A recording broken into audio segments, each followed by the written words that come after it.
은혜와 은총이 우리 안에 가득하시기를 예수님의 이름으로 축원합니다. 이 마음으로요, 앞뒤 옆에 계신 분들과 함께 가장 밝은 웃음으로 참 잘 오셨습니다, 큰 은혜 받으시기 바랍니다라고 인사하겠습니다. 참 잘 오셨습니다, 큰 은혜 받으시기 바랍니다. 참 잘 오셨습니다, 큰 은혜 받으시기 바랍니다. 이제 서로를 보시고요, 이쪽은 저쪽을, 저쪽은 이쪽을, 우리 영상으로 예배 드리신 분들도 함께 손을 들며 인사하겠습니다. 참 잘 오셨습니다, 큰 은혜 받으시기 바랍니다. 참 잘 오셨습니다, 큰 은혜 받으시기 바랍니다. 함께 읽은 본문은요, 이스라엘의 갈릴리에서 시작되어 수리아와 다른 지역에서 행하신 예수님의 행적을 간추려 말씀합니다.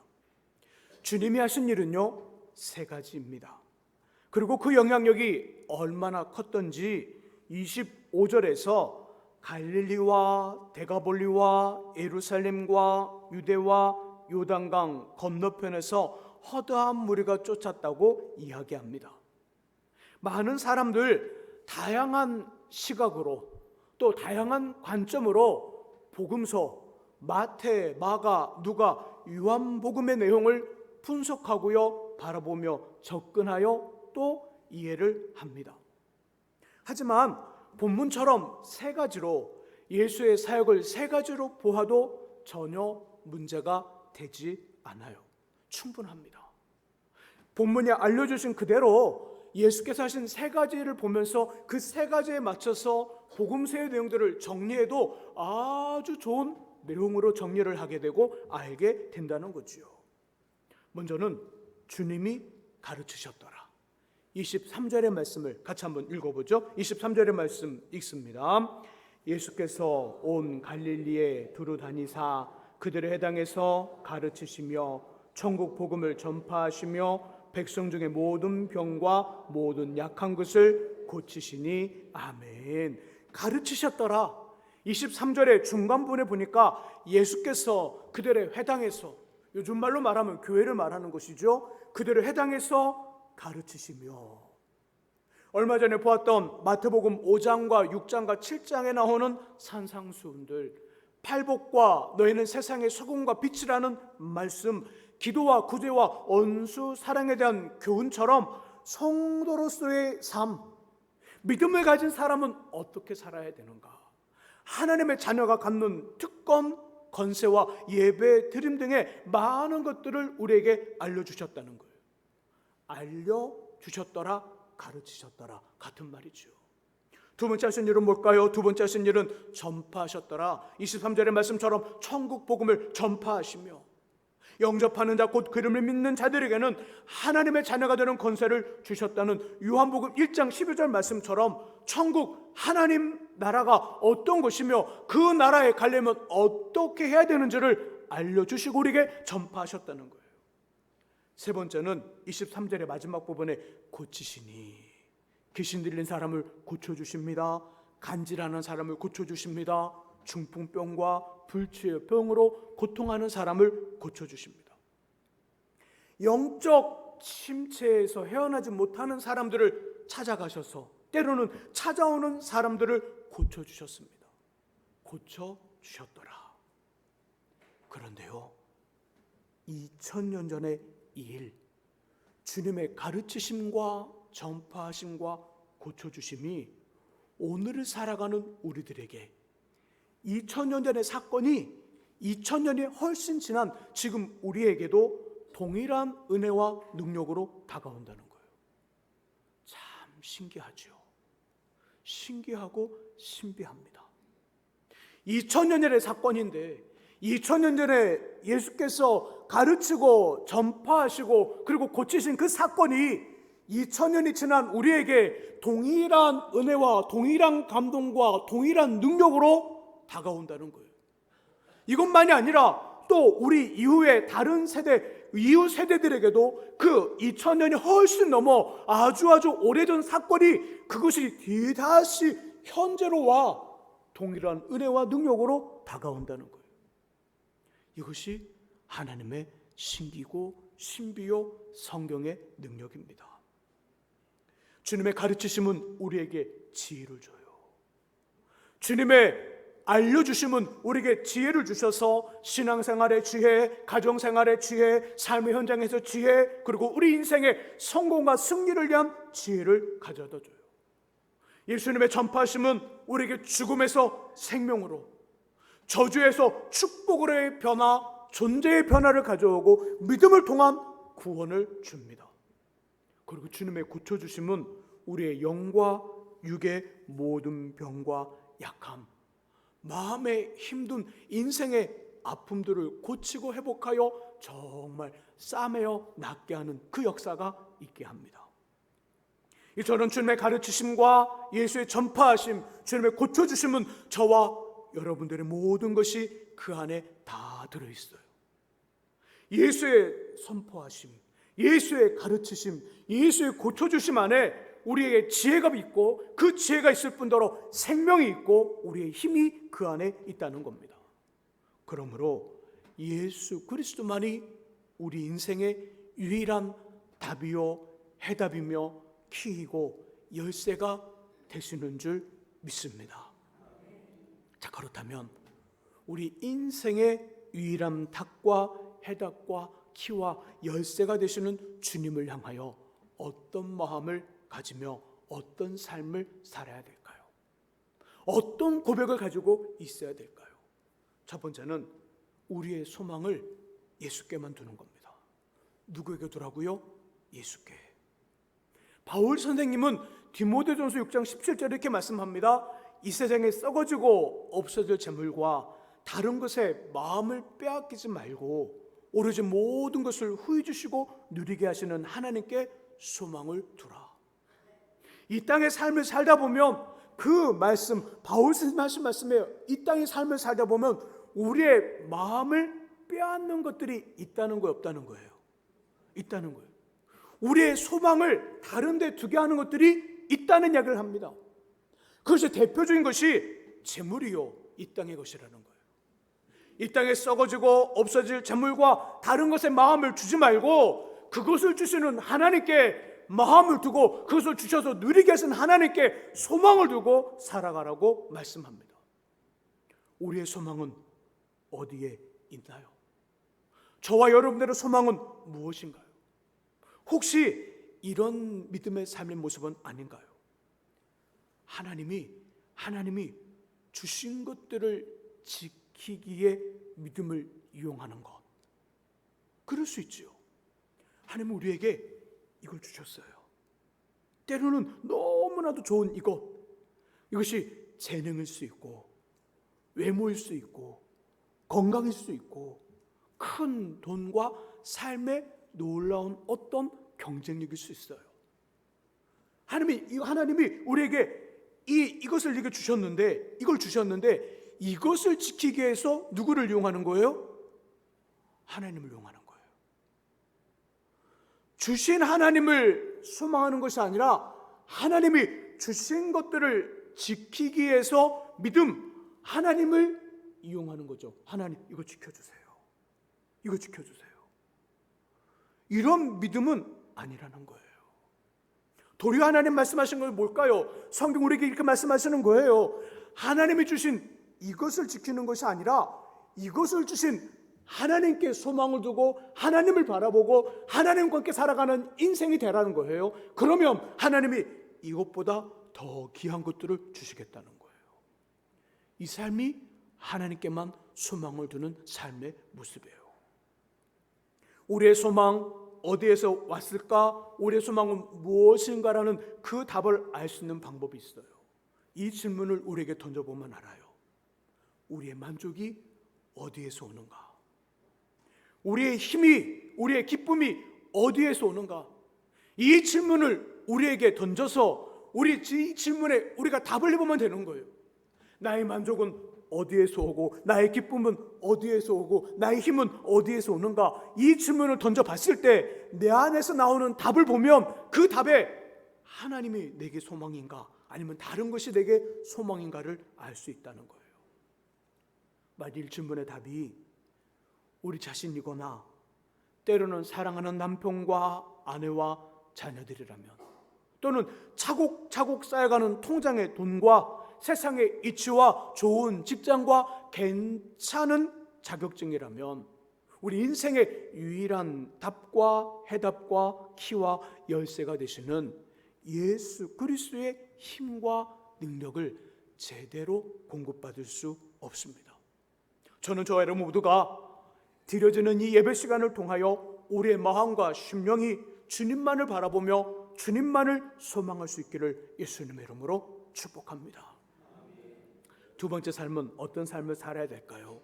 주님을 무엇보다 먼저 의지하는 거예요. 첫 번째가 하나님께만 소망을 두는 거라면 두 번째는 무엇보다 먼저 주님을 의지하는 거예요. 시편 기자는 여러 곳에서 자주 반복하여 여호와를 의지하는 자는, 여호와를 의지하는 사람은 다 모두 가난해도 삶의 밑바닥에 있다 할지라도, 어떤 형편과 어떤 상황에 있다 할지라도 다 모두 복이 있다 말씀합니다. 목사님, 저는 삶이 너무 고달퍼요. 그럴 힘이 없어요. 그러니까 하나님 의지하셔야 돼요. 저 밑바닥에서, 저 바닥에서 솟아나는 샘물처럼, 솟아나는 샘물, 소생하는 샘물은요 위에서 떨어지지 않아요. 바닥에서 솟아나는 거예요. 우리 인생이 저 밑바닥에 있을 때 주님을 의지하고 하나님을 의지하면 저 밑바닥에 솟아나는 샘물을 통하여 우리 인생의 역전이 일어나기 시작하는 거예요. 그 삶의 역전은 밑바닥에 솟아나는 아주 보이지 않는 정말 작은 물방울 하나가 우리 인생을 바꾸는 거예요. 우리 인생을 역전시키고 우리에게 생명을 불어넣고 우리에게 능력을 불어넣는 그 힘은 어떤 태풍이 아니에요. 장맛비가 아니에요. 보이지 않지만 저 밑바닥에서 솟아나는 그 작은 샘물이 우리를 그렇게 한다는 거예요. 내 삶이 바닥일 때, 그때가 하나님을 의지할 때이고, 내 삶이 어려울 때 하나님을 의지하여 그 소생의 샘물이 솟아나는 걸 경험할 수 있는 기회라는 것이지요. 목사님, 저는 너무 아파요. 저는 너무 힘이 들어요. 너무 가난해요. 그러니까 하나님 의지하는 거예요. 그러면 그 가난 속에서도 부함을 경험할 수 있고 약함 속에서도 새 힘을 경험하는 놀라운 일들이 나타난다는 거예요. 여호와를 의지하는 자는 다 모두 복이 있다. 그 말씀 속에 복이라는 단어는 단순히 잘 사는 것을 의미하는 것이 아니라 이 모든 것들을 포함한 말씀인 거예요. 나폴레옹이 막강한 군사력을 가지고 유럽을 침공할 때였어요. 가까운 오스트리아라는 이 나라를 침공해야 되는데 그 오스트리아의 국경도시 첫 번째가 펠드리라는 시예요. 최고의 군대가 그 당시 프랑스의 이 나폴레옹 군대는요 지지 않는 군대, 최강의 군대예요. 이 군사력을 가지고 이 군대를 가지고 펠드리라는 아주 작은 시를 포위합니다. 이에 시가 엄청 급박한 상황에 놓였어요. 시의회의 의원들이 모입니다. 그리고 비상소집을 해서 비상회의를 열어요. 어떻게 할 건가? 저 막강한 프랑스의 나폴레옹 군대가 우리 시를 뺑 둘러 포위했는데 어떻게 할 건가? 어떻게 하면 좋겠는지 회의를 엽니다. 그리고 대다수의 사람들이 항복하고 국경을 열어주고 이 시를 이 프랑스 쪽으로 넘깁시다. 이렇게 의견이 모아질 때 한 사제가 일어납니다. 그렇게 말을 합니다. 우리의 힘을 의지하면 질 수밖에 없습니다. 그러나 오늘 부활절이라 오늘의 예정대로 교회의 종을 치고 예배를 드리십시오. 그리고 나머지 모든 문제는 하나님께 맡겨버립시다. 오늘 부활절이니 오늘 교회의 종을 치고 모여 모든 사람들이 예배를 드리고 그리고 나머지 모든 문제는 하나님께 맡겨버립시다. 제안을 해요. 사제의 말에 이 시의 의원들이 모두 찬성하고요. 펠드리 시에서는요 우렁차게 교회 종소리가 다른 주일과는 다르게 더 큰 교회 종소리가 울리며 기쁨의 찬송소리가 퍼집니다. 바로 앞에 그 나폴레옹 군대, 프랑스 군대가 진을 치고 있고요. 그 바로 앞에 그 펠드리시 성에서는요 찬송소리가 들려요. 기쁨의 소리가 들려요. 사람들이 한호 소리가 들려요. 여기 있는 이 프랑스 군대가 깜짝 놀랍니다. 다 포위하고 있으면 지죽은 듯이 조용해야 되는데 이게 뭐죠? 잔치 소리가 들려요. 축제 소리가 들리는 겁니다. 사람들이 박수를 치고 막 춤을 추는 듯한 이 막 그 소리가 들려와요. 교회 종소리가 울리고 찬양하는 소리가 들립니다. 그 순간 그 모습을 들은 이 프랑스 군대가 생각하는 거예요. 당시 오스트리아도 굉장히 강한 민족이었거든요. 아, 오스트리아의 구원병이 지금 여기 도착했나 보다. 그러니 저 성 사람들이 저렇게 하지. 그리고 그 오스트리아 구원병이 도착했다는 생각을 하면서 그 프랑스 군대가 짐을 싸요. 그리고 급하게 그 자리를 빠져나갑니다. 오스트리아 구원병이 도착한 게 아니지요. 펠리르시에서는 하나님을 찬양하고 하나님을 의지하는 모습을 가졌던 거예요. 결국 이 성 사람들은 무엇보다 먼저 하나님을 의지함으로 그 당시 최고로 강한 나폴레옹의 군대를 맞아 승리했습니다. 하나님 자신의 큰 역사, 위대한 역사를 누구와 시작할까요? 하나님 자신의 큰 일을 누구와 시작하고 누구를 통하여 그 일들을 이루고 그 일, 역사, 위대한 역사를 마무리할까요? 하나님 어떤 사람과 그 역사를 시작하고 그 일들을 이룰까요?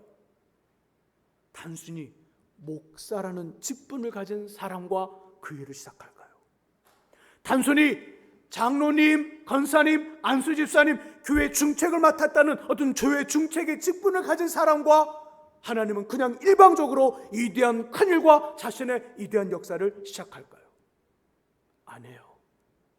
목사여도 무엇보다 먼저 하나님을 의지하지 않는다면 하나님은 그와 그 일을 시작하지 않아요. 하나님이 자신의 위대한 역사와 큰 일을 시작할 때 누구를 통하여 그 일을 시작하여 그 일을 이루냐면 무엇보다 먼저 자신을 의지하는 사람과 그 위대한 역사와 큰 일을 시작하고 이루는 거예요. 아무리 그 목회자와 교회 중책을 맡은 사람들이 약하게 보여도, 작게 보여도, 세상적으로는 보여줄 것이 별로 없어도 그 심령의 그 마음에 난 무엇보다 하나님만을 소망하고 하나님만을 의지해, 나의 의지는 하나님밖에 없어라는 고백을 가진 그 사람과 하나님은 자신의 위대한 역사와 큰 일을 시작하고 이루십니다. 저는 저와 여러분 모두가 하나님의 그 일에 멋지고 멋진 주인공들이 될 수 있기를 주님의 이름으로 부탁드립니다. 세 번째는요, 기도하는 거예요. 첫 번째가 예수께만, 하나님께만 소망을 두는 삶. 두 번째는 무엇보다 먼저 하나님을 의지하는 삶. 세 번째는 우리의 마음과 입을 열어 기도하는 거예요. 기도하는 것. 16세기 종교개혁자 존 락스는요, 기도하는 사람이었어요. 종교개혁자들은요, 보통은 성경을 연구하고 신학을 연구하는 학자들이 많아요. 학자들은 이성적으로, 지적으로 하나님을 많이 알죠. 근데 이 존 락스는 지적으로 하나님을 알면서 동시에 기도하는 사람이었어요. 당시 영국은요, 천주교 나라예요. 특별히 이 메리 여왕은 카톨릭 신자로 수많은 기독교 신자들, 개신교 지도자들과 성도들을 처형하고 화형시키는 피해 여왕의 그 별명을 가진 사람이었어요. 스코틀랜드의 영적 지도자인 존 녹스와 이 영국의 메리 여왕과의 부딪힘이, 갈등이 일어납니다. 메리 여왕 명령을 내리죠. 스코틀랜드 전역에 모든 기독교 신자와 개신교 신자들을 다 죽이라. 모두 죽이라. 어떤 이치와 어떤 사회적인 어떤 그런 어떤 일들을 해도 상관하지 마라. 모든 개신교 신자, 기독교 신자는 다 죽여라. 명령을 내려요. 그날 밤 존 녹스, 내일이면 그 일이 이루어질 건데 그 전날 밤 존 녹스가 서재에 들어가 하나님 앞에 기도합니다. 피를 토하는 심정으로 하나님 스코틀랜드를 내게 주옵소서. 내일이면 메리 여왕의 명령처럼 모든 우리 성도들이 죽음을 맞이하고 다 죽었는데 하나님 도와주셔서 메리 여왕이 스코틀랜드의 그 핍박으로부터 우리를 지켜주옵소서. 스코틀랜드를 내게 주시든지 아니면 내 생명을 거두소서. 간절히 기도했어요. 그리고 어떤 일이 벌어졌을까요? 한데 놀랍고 크신 일이 벌어집니다. 모든 개신교 신자, 기독교 신자를 죽이라 명령했던 메리 영에게 병이 들어요. 건강했던, 아주 강했던 이 영한테 갑작스러운 병이 찾아와 그 병을 손도 못 써보고 죽습니다. 이 임종하는 자리에서 이렇게 말해요. 한 사람, 존 녹스의 기도가 영국 해가 떨어지지 않는다는 그 나라, 그만큼 힘을 가지고 큰 권력을 가진 큰 힘을 가졌던 영국의 100만 대군보다 더 무섭다. 한 사람 기도하는 이 존 녹스의 기도가 100만 대군보다 더 무섭다, 이 말을 하고 죽습니다. 존 녹스의 기도로 스코틀랜드는 멸망하지 않았어요. 기독교 신자들은 모두 목숨을 건지고 종교 개혁을 완성합니다. 하나님, 성도들의 간절한 기도에 반드시 응답하셔요. 하나님은 과거에도 오늘에도 그리고 앞으로 미래에도 간절히 기도하는 자신의 사람들, 믿음의 성도들에게 응답하여 주시고 기도하는 사람을 통하여 자신의 뜻과 일들을 이루셔요. 기도하는 인생이 되시기를 주의 이름으로 축복합니다. 할저하된 성경은요, 머리로 지적으로 이성적으로 분석하고 이해하며 저장하는 거예요. 머리, 이성, 그리고 지성은 할자된 성경을 연구하고 분석하고 이해해서 저장하는 겁니다. 여기다 넣는 거예요. 그럼 기도는요? 그리고 기도로 머리에 저장된 이 말씀들이 손과 발과 마음과 삶으로 내려와 생활이 되고 삶이 될 때, 그때 믿음의 역사가 나타나는 거예요.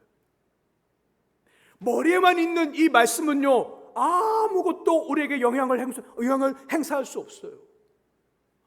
머리에 저장된 이 말씀이 우리의 기도를 통하여 손과 발과 마음과 삶으로 내려와 내 인생의 모습이 되었을 때, 그때 머릿속에 있었던, 우리가 알고 들었던 이 성경의 역사가 우리 삶 속에 그대로 나타나는 거예요. 반대로 머릿속에 말씀이 없으면 가슴은 뜨거운데, 기도로 가슴은 뜨거운데 그 머릿속에 말씀이 없다면 그냥 어떻게 될까요? 그냥 타버리는 인생. 정말 이 질서가 안 잡히고 정말 어떤 덕스럽지 못한 모습으로 살아가는, 어떤 가슴만 뜨거운 그런 삶으로 살아가는 거예요. 신앙은 두 개가 잘 어우러져야 돼요. 하나는 이성적으로 성경을 잘 아셔야 됩니다. 많이 아셔야 돼요. 많이 듣고 공부하고 연구하셔야 돼요. 성경 공부를 이용하고 성경을 읽으면서 이 말씀을 머릿속에 잘 넣어놓으셔야 돼요. 동시에 기도하셔야 돼요. 기도해서 머릿속에 있는 말씀이 삶으로 내려와야 돼요. 손으로 내려와야 되고, 발로 내려야 되고, 마음으로 내려야 되고, 입술로 내려야 되고, 내 인생으로 내려와 함께 되었을 때, 삶과 함께 어울러 함께 되었을 때 진짜 믿음의 일들이 나타나기 시작합니다. 기도하시되 간절한 마음과 심령으로 주님의 보좌를 움직이는 능력 있는 기도, 힘 있는 기도, 파워 있는 기도 드리기를 소망합니다. 기도하셔야 돼요. 기도. 새벽을 다시 깨우셔야 돼요. 새벽을 깨우고 일정한 시간을 정하고 일정한 장소에서 기도하는 기도의 모습을 다시 회복하셔야 돼요. 현대인들의 머리는 아주 예쁘고 화려하게 멋있게 만들어져 있어요. 성경에 많은 지식들을 알고 있다는 거예요. 성경의 다양한 공부들, 얼마나 많은 다양한 공부들이 있습니까? 이 다양한 공부를 통하여 머리는 이렇게 커졌는데 기도는 안 하니까 맨날 머릿속에 담겨있는 이 성경 지식 갖고 싸우는 거예요. 큰 소리를 내는 거예요. 자기 소리만 높다고, 자기 소리 옳다고 말하는 거예요. 기도하지 않아서 그래요. 기도하지 않았어. 머릿속에 담겨진 많은 지식으로 입을 열면 정죄하는 소리, 비판하는 소리, 너 잘못했다고 말하는 소리, 그 소리만 하니까 교회가 점점 차지는 거예요.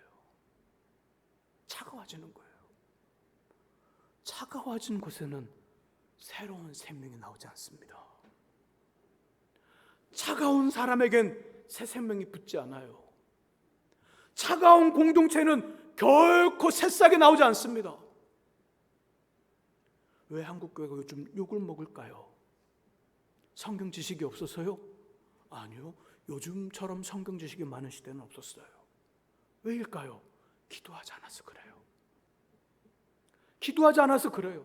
기도하지 않으니까 가슴이 냉랭한 거예요. 기도하지 않으니까 가슴이 다 식어버린 거예요. 품을 수 없는 거예요. 내가 차가운데, 내가 딱딱한데. 기도하셔야 됩니다. 기도하셔야 돼요. 새벽을 깨우고 하루의 시간을 정하고 하루의 장소를 정하고 기도하셔요. 힘 있는 기도, 파워 있는 기도, 하나님의 보좌를 움직이는 능력인 기도를 드리며 동시에 우리 가슴과 영혼에 우리 자신과 가정과 자녀들과 사랑하는 남편과 아내와 우리 교회와 이민족을 품고 눈물의 강구로 깊은 기도를 드리셔야 돼요. 그래서 우리 인생의 유일한 답과 해답과 키와 열쇠가 되시는 주님의 힘과 능력과 평안을 늘 공급받는 저와 여러분 될 수 있기를 예수님의 이름으로 축원합니다. 기도하겠습니다. 하나님 아버지, 하나님만이, 예수만이 우리의 인생의 유일한 답과 해답과 키와 열쇠가 되십니다. 주님께만 우리의 소망을 두고 무엇보다 먼저 주님을 의지하고 늘 기도하는 우리 되게 하여 주옵소서. 그래서 하나님이 우리를 통하여 위대한 역사와 큰 일을 우리를 통해 시작하시고 우리를 통해 완성하시고 우리를 통해 하나님의 멋지고 멋진 하나님의 귀한 일들 이루어 하나님 앞에 영광 드리는 우리 되게 하여 주옵소서. 예수 그리스도의 이름으로 기도합니다. 아멘. 우리 함께 찬송